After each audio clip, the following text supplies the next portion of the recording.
பிஸ்மில்லாஹிர்ரஹ்மானிர்ரஹீம். எனது அன்புக்குரிய தாய்மார்களே, சகோதர சகோதரிகளே, அனைவருக்கும் அஸ்ஸலாமு அலைக்கும் வரஹ்மத்துல்லாஹி வபரகாத்துஹு. எமது அன்றாட வாழ்வில் நாம் அற்பமாக கருதப்படும் ஒரு சில நன்மைகள், அழகிய நன்மைகள் என்ற தலைப்பிலே ஓரிரு விடயங்களை கலந்தாலோசிக்க நினைத்ததில் பெருமகிழ்ச்சி அடைகிறேன். அல்ஹம்துலில்லாஹ். அல்லாஹ்வையும் அவருடைய தூதரையும் நம்பிக்கை கொண்ட முஃமின்கள் ஒரு நாளும் சொர்க்கத்துக்கு செல்ல வேண்டும் என்றால் நம்பிக்கை மட்டும் போதாது, அத்துடன் நல்ல செயல்கள், அதாவது நல்ல அமல்களும் அவசியம். இதை பற்றி அல்லாஹ் தனது திருமறையில் சூரா நிசாவில் 122ஆம் வசனத்தில் ஒரு அழகான வசனம், எல்லோரும் அறிந்ததும் கூட, சுவனம் மிகவும் சுகபோகங்களை கொண்டது. அந்த சுவனத்தை பெற்றுத்தர வல்லதும் கூட இந்த நன்மைகள், இந்த சிறிய நன்மைகள் தான். இது அனைத்தும் நாங்கள் அற்பமாக கருதக்கூடியது. அற்பம், பொருட்டுக்கும் கணக்கெடுக்காத விடயங்கள் தான் இவ்வாறு எங்களுக்கு நன்மைகளை பெற்றுத்தார. அந்த வசனத்தை பார்த்தால், நம்பிக்கை கொண்டு நல்லவர்கள் செய்தோரை சொர்க்க சோலைகளில் நுழைய செய்வோம், அவற்றின் கீழ்ப்பகுதியில் ஆறுகள் போடும், அதில் அவர்கள் என்றென்றும் நிரந்தரமாக இருப்பார்கள். இது அல்லாஹ்வின் உண்மையான வாக்குறுதி. அல்லாஹ்வை விட அதிக உண்மை பேசுவான் யார்? இது எங்களை போன்ற சாதாரண மக்களோ பெரிய உலமாக்களோ கூறிய வசனம் அல்ல, அல்லாஹ் கூறுகிறது. அல்லாஹ் வாக்களித்து இருக்கிறான். ஆகவே அவன் மாறு செய்ய மாட்டான். நம்பிக்கை கொண்டு நல்லவர்கள் செய்ய வேண்டும், நல்லவர்களும் வேண்டும். அப்போதுதான் எங்களுக்கு இந்த சுவனத்துடைய சுகபோகங்களை அனுபவிக்கலாம் என்று அல்லாஹ் தனது வாக்குறுதியை அளிக்கிறான். இன்னும் ஒரு வசனத்தில், சூரா பக்ராவில் 148ஆம் வசனத்தில், ஒவ்வொருவருக்கும் முன்னோக்கும் இலக்கு உள்ளது, அவர் அதை நோக்குகிறார். எனவே நன்மைகளுக்கு முந்திக் கொள்ளுங்கள். நாங்கள் நன்மைகளுக்கு முந்திக் கொள்ள வேண்டும். நீங்கள் எங்கே இருந்தாலும் உங்கள் அனைவரையும் அல்லாஹ் கொண்டு வருவார். அனைத்து பொருட்கள் மீதும் அல்லாஹ் ஆற்றலுடையவர். இதேபோல் ஏராளமான அல்குர்ஆன் வசனங்களை அடுக்கிக் கொண்டே போகலாம். இன்னும் ஒரு வசனம் 22ஆம் அத்தியாயத்தில் 77ஆம் வசனத்தில், நம்பிக்கை கொண்டவரே, ருக்கு செய்யுங்கள், சஜிதா செய்யுங்கள், உங்கள் இறைவனை வணங்குங்கள், நன்மையை செய்யுங்கள், நீங்கள் வெற்றி பெறுவீர்கள். அதாவது தொழுகை, அல்லாஹ்வை வணங்கு என்று நாங்கள் பெரிதாக நினைத்துக் கொண்டிருக்கக்கூடிய இந்த வணக்கங்களோடு இதனையும் சேர்த்து நன்மையை செய்யுங்கள். இவ்வாறு ஒரு காரணம் என்ன? இந்த நன்மையை செய்வதும் எங்களுக்கு கட்டாயம் அவசியமான ஒன்றுதான். அவர்கள் இன்னும் ஒரு வசனத்தில் 13ஆம் அத்தியாயத்தில் 22ஆம் வசனத்தில், அவர்கள் தமது இறைவனின் திருப்தியை நாடி பொறுமையை மேற்கொள்வார்கள், தொழுகையை நிலைநாட்டுவார்கள். நாம் அவர்களுக்கு வழங்கியதற்கு இரகசியமாகவும் வெளிப்படையாகவும் நல்வழியில் செலவிடுவார்கள். நன்மை மூலம் தீமையை தடுப்பார்கள். அவர்களுக்கு அப்புலகில் நல்ல முடிவு உண்டு. நாம் அவைகளை ஈச்சியத்தை வச்சு, அப்படி என்றால் எங்கள்கிட்ட ஹலாலான முறையில் எங்கள்கிட்ட அல்லாஹ் கொடுத்த அறுப்படையை நாம் இரகசியமாகவும் வெளிப்படையாகவும் 2 முறையிலே கொடுக்கலாம். கட்டாயம் கொடுக்கணும். அல்லாஹ் எங்களுக்கு நல்ல முடிவை ஏற்படுத்தி வைப்பார். இது மட்டுமல்ல, அல்லாஹ்வுடைய திருமறையை மாத்திரமன்றி நபி அவர்களுடைய சுன்னாவிலும் இதை கூற தவறவில்லை. அபூ ஹுரைரா ரலியல்லாஹு அன்ஹு அவர்கள் அறிவிப்பதாக சஹீஹ் முஸ்லிம் கிரந்தத்தில் 186ஆம் ஹதீஸாக பதிவு செய்யப்பட்டுள்ள ஒரு ஹதீஸ், நபி ஸல்லல்லாஹு அலைஹி வஸல்லம் அவர்கள் கூறுகிறார்கள், இருள் நிறைந்த ஒரு பகுதியை கொண்டு வரவிருக்கும் குழப்பத்திற்கு முன்னர் நற்செயல்களில் போட்டியிடுங்கள். அந்த குழப்பம் வந்தால் ஒரு மனிதன் முஃமினாக காலை பொழுதை அடைந்து மாலையில் காஃபிராக மாறுவான், அல்லது மாலையில் முஃமினாக இருப்பவன் காலையில் காஃபிராக விடுவான். உலகத்தில் செல்வங்களுக்காக தனது மார்க்கத்தையே விற்று விடுவான். ஆகவே நாங்கள் இந்த குழப்பகரமான நாட்கள் வந்தால் கூட நாங்கள் நற்செயல்களை போட்டியிட்டு செய்தால் தான் நாங்கள் வெற்றி அடையலாம். மேற்சொன்னால் குர்ஆன் ஹதீஸ் ஆதாரங்களிலிருந்து நாம் நல்ல செயல்களின் காரணமாகவே சுவனம் செல்ல முடியும் என்று தெரிகிறது. நாம் ஒவ்வொரு நாளும் நம்மையே அறியாமல் எவ்வளவோ பாவங்கள் செய்து வருகிறோம். அவற்றை அழிக்கும் வல்லமை கொண்டதாக இந்த சிறிய, நாங்கள் அனைவரும் பொருட்படுத்தாத சிறிய நல்ல செயல்கள் எங்களுக்கு ஈடு தரக்கூடியது. நன்மை என்றால் தொழுகை, நோன்பு, ஸகாத், ஹஜ், இவைதான் நன்மை என்று நாம் நினைத்து வைத்துள்ளோம். இவை தவிர இன்னும் இன்னும் எவ்வளவோ நல்ல செயல்களுடன், அதுவும் சிறிய அனைவராலும் செய்யக்கூடிய நல்ல செயல்கள். தீங்கு தரும் பொருளை அகற்றுதல். நாங்கள் சிறுவதிலிருந்து கற்றுக்கொள்ளக்கூடிய ஒரு விஷயம்தான் தீங்கு தரும் பொருட்களை பாதையிலிருந்து அகற்றுதல் என்று சிறுவர்களுடைய பாடங்களிலிருந்து நாம் பார்க்கிறோம். நாம் எமது அன்றாட வாழ்வில் சாதாரணமாக அங்குமிங்கும் சென்று வருகின்ற பாதையில் மக்களுக்கு தொல்லை தரும் பொருளை அகற்றினால் அதற்கும் நமக்கு நன்மை வேண்டும். தொல்லை தரும் பொருளை அகற்றி போடுவது தர்மமாகும் என்று நபி ஸல்லல்லாஹு அலைஹி வஸல்லம் அவர்கள் கூறினார். அபூ ஹுரைரா ரலியல்லாஹு அன்ஹு அவர்கள் அறிவிப்பது புகாரியிலே பதிவாகிறது. ஒரு மனிதன் பாதையில் நடந்து சென்ற போது ஒரு முட்கிளையை கண்டு அதை எடுத்து அகற்றி போட்டதால் அவற்றின் இந்த நல்ல செயல்களை அல்லாஹ் ஏற்றுக்கொண்டு அவருக்கு பாவ மன்னிப்பு அளிக்கிறார். ஒரு சிறிய அற்பமான ஒரு முட்கிளையை இலவாக அகற்றி வைத்ததால் கூட அல்லாஹ் அவர்களுக்கு பாவ மன்னிப்பை கொடுத்துள்ளார். இன்னும் நாங்கள் அனைவரும் நாள்தோறும் பேசுகின்ற வார்த்தைகள் அனைத்தும் நல்லதோ தீயதோ நாங்கள் இயன்ற வரையில் நல்ல வார்த்தைகள் பேச வேண்டும். அல்-கலிமத்து தையிபத்து ஸதகா, நல்ல வார்த்தை பேசுவது தர்மமாகும் என நபி ஸல்லல்லாஹு அலைஹி வஸல்லம் அவர்கள் கூறினார்கள்.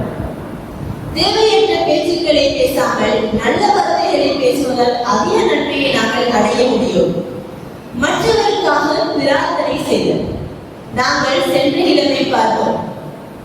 பிரார்த்தனை ஏற்றுக்கொள்ளும் சட்டங்கள் பற்றி அதுல சென்ற இடத்தை பார்த்தோம். மற்றவர்களுக்காக பிரார்த்தனை செய்தல்.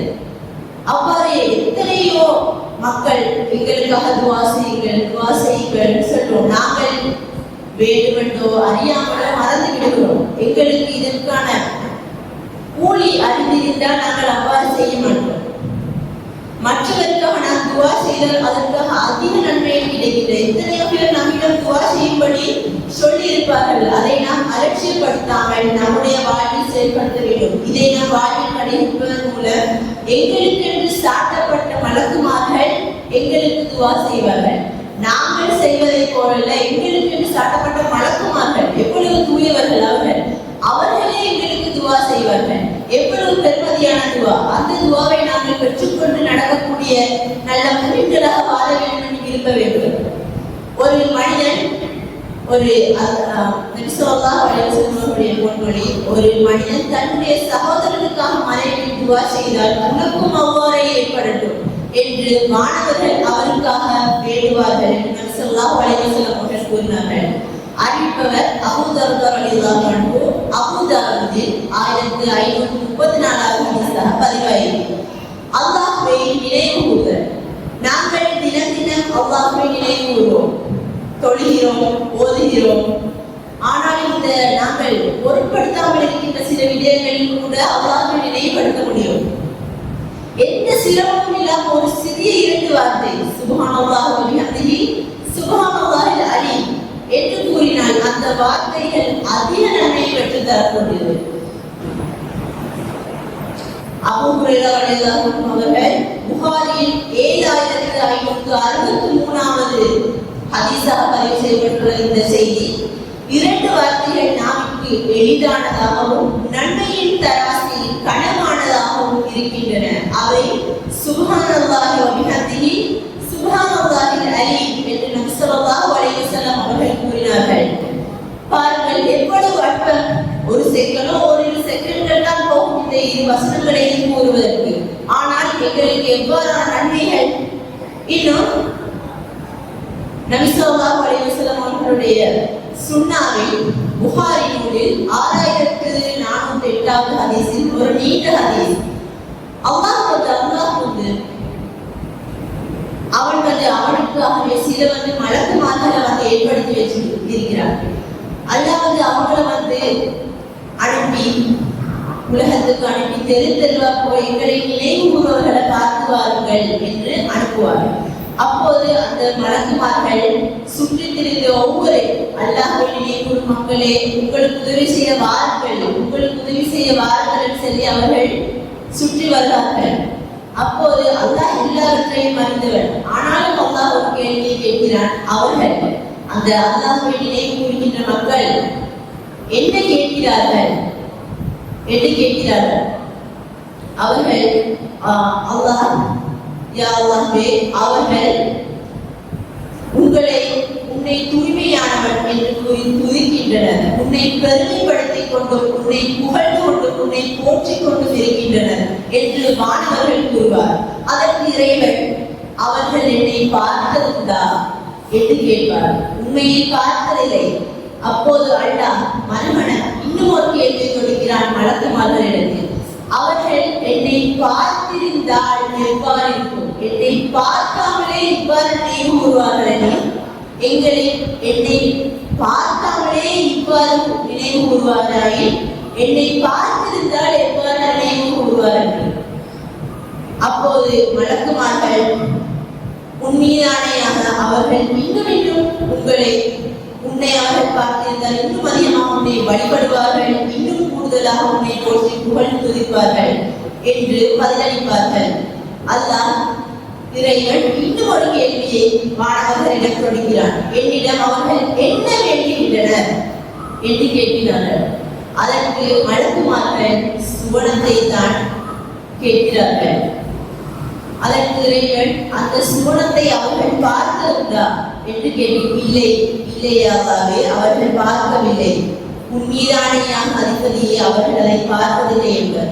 இதற்கு இறைவன் அவ்வாறாய் அவர்கள் அதை பார்த்திருந்தால் எவ்வாறு இருக்கும் என்று கேட்பான். வானவர்கள் சொர்க்கத்தை அவர்கள் பார்த்திருந்தால் இன்னும் அதிகமாக அதன் மீது ஆசை கொண்டு அதிக வேட்கையுடன் தீவிரமாக அதை தேடுவார்கள் என்று பதிலளிப்பார்கள்.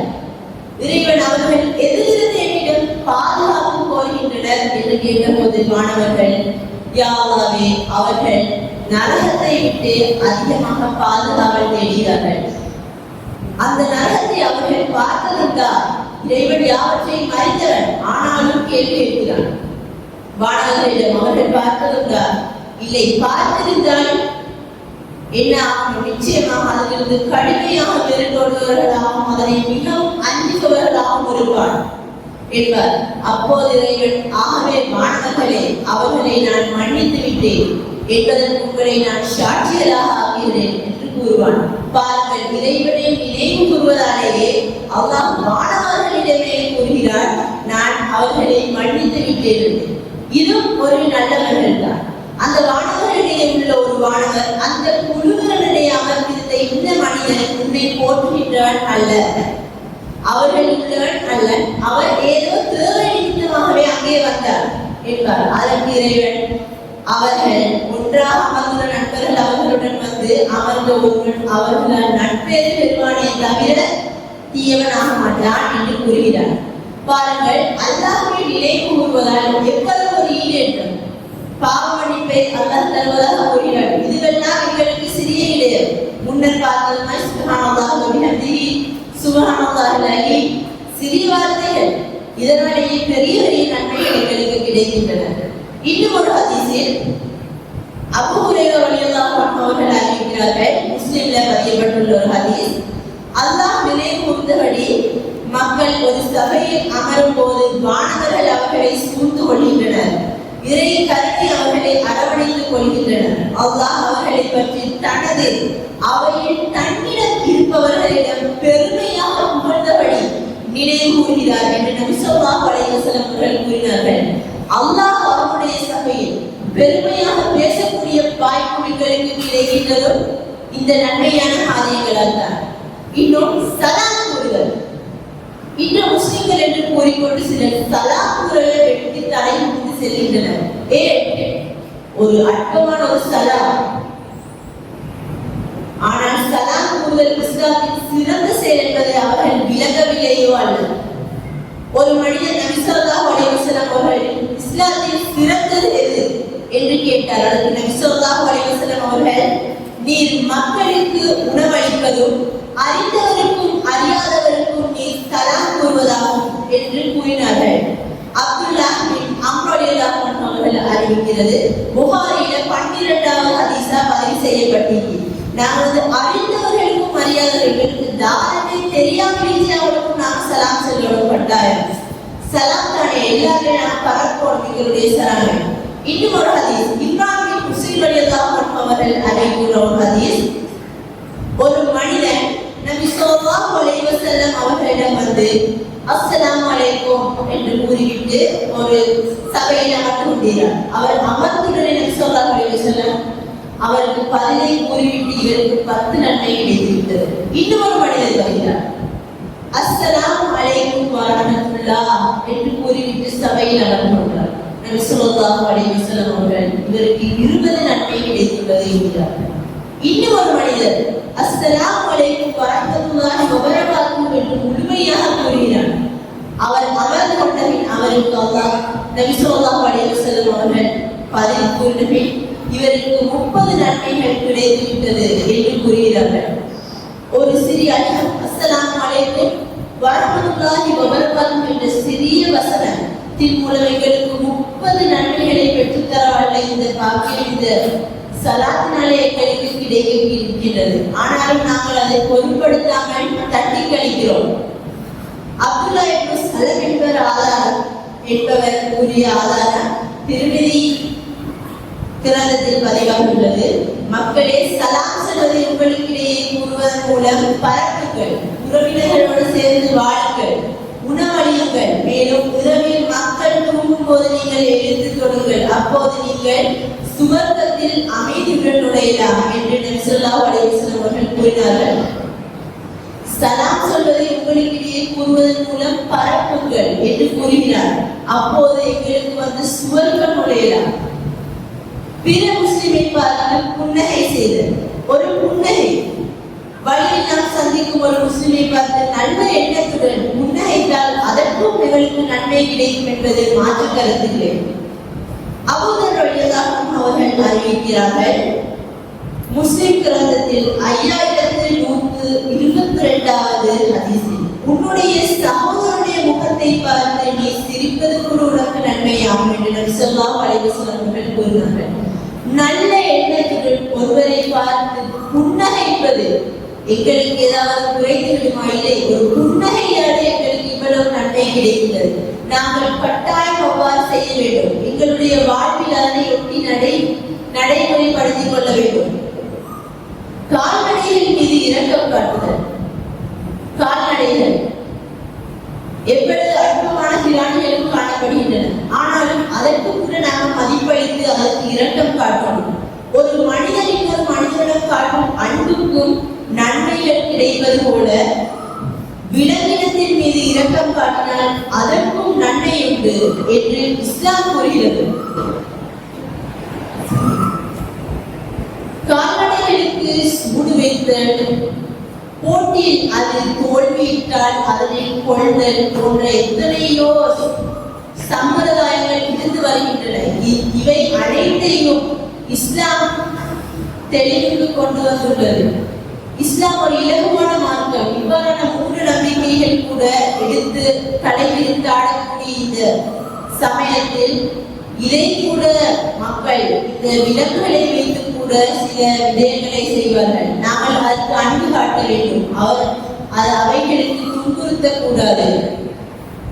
அபூ ஹுரைரா ரலியல்லாஹு அன்ஹு அவர்கள் அறிவிக்கும் ஒரு ஹதீஸ், புகாரியில் 2363வது ஹதீஸ்.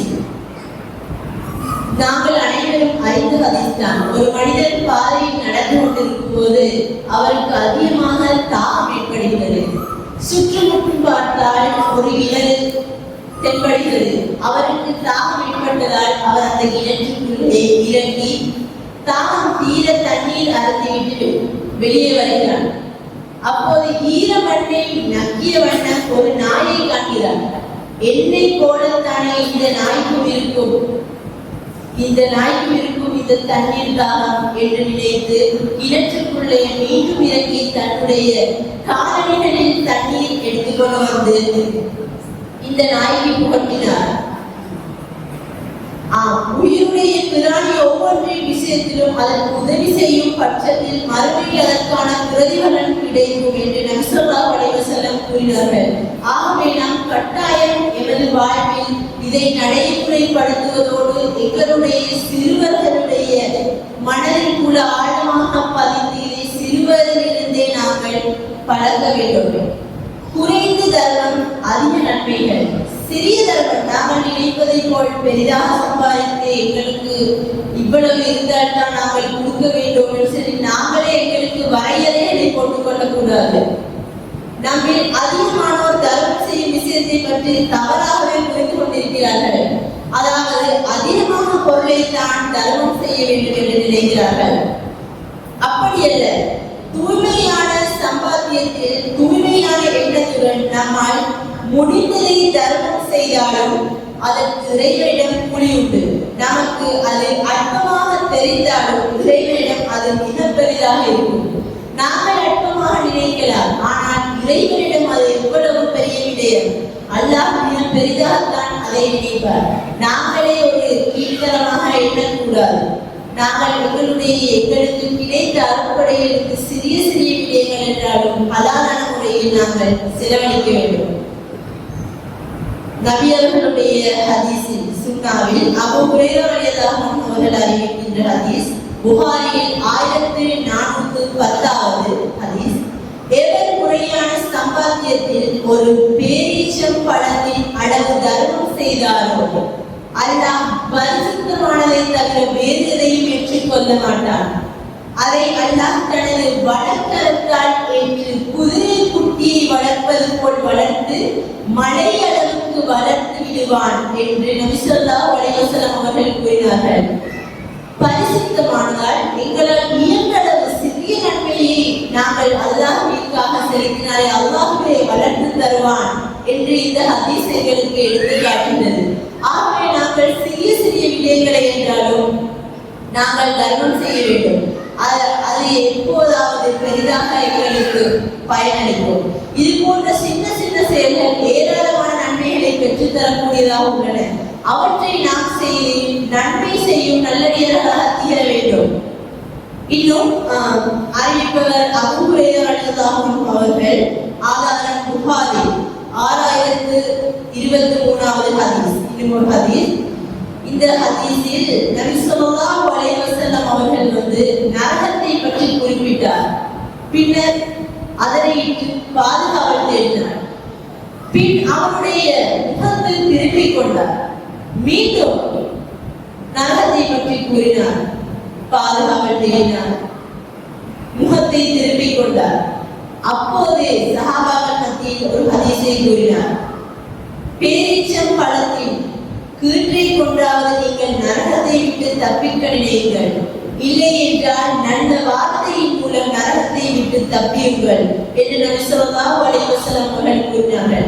இந்த ஹதீஸின் மூலம் எங்களுடைய கருத்தின்படி, அதாவது நாங்கள் கலந்தாசாரத்துக்கு எடுத்த கருத்தின்படி இரு கருத்துக்களை எடுக்கலாம். ஒன்று, பேரீச்சம் பழத்தின் கீற்றை கொண்டாவது என்று கருது போது ஒரு சிறு தருணம். இன்னும் ஒரு விடயம், நல்ல வார்த்தையின் மூலம். ஆகவே நாங்கள் இவ்வாறான விடயங்களின் மூலம், இந்த அற்பமான செயல்களின் மூலம் நாங்கள் நன்மைகளை எடுத்துக்கொள்ள வேண்டும்.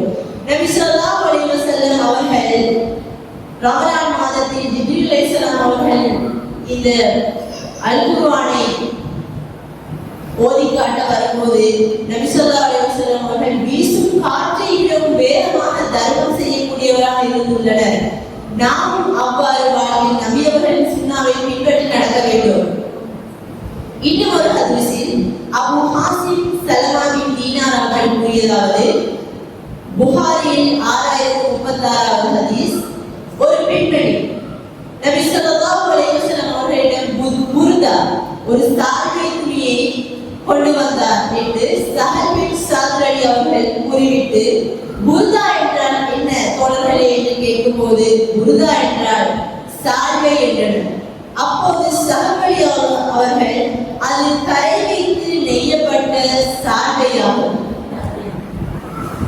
என்று கூறினார்கள். அப்போது அந்த பெண்மணி, இதை நான் உங்களுக்கு அணிவிக்கவே, அதாவது நபி ஸல்லல்லாஹு அலைஹி வஸல்லம் அவர்களுக்கு அணிவிக்கவே நெய்துள்ளேன், அல்லாஹ்வின் தூதரே என்று கூறினார். அது தேவையா இருந்ததால் நபி ஸல்லல்லாஹு அலைஹி வஸல்லம் அவர்கள் எடுத்துக்கொண்டார். பின்னர் அணிந்து கொள்ள எழுந்து சென்றார். அணிந்து கொண்டு வந்த பின்னர் நபித்தோழர்களில் ஒருவர் அதை பார்த்துவிட்டு, அல்லாஹ்வின் தூதரே, இது மிகவும் அழகாக இருக்கின்றது என்று கூறினார். இதை எனக்கு அணிந்து கொள்ள கொடுங்களே என்று கேட்டார். அப்போது நபி ஸல்லல்லாஹு அலைஹி வஸல்லம் அவருக்கு தேவையானதானாலும் கூட தர்மத்தை எவ்வாறு செய்தார்கள்? அவருக்கு தேவை என்று அவர்கள் அணிந்து கொண்டார். ஒரு நபித்தோழர் கேட்டதால அதை கொடுத்தார். ஒரு சிறிய பொருள் தான்.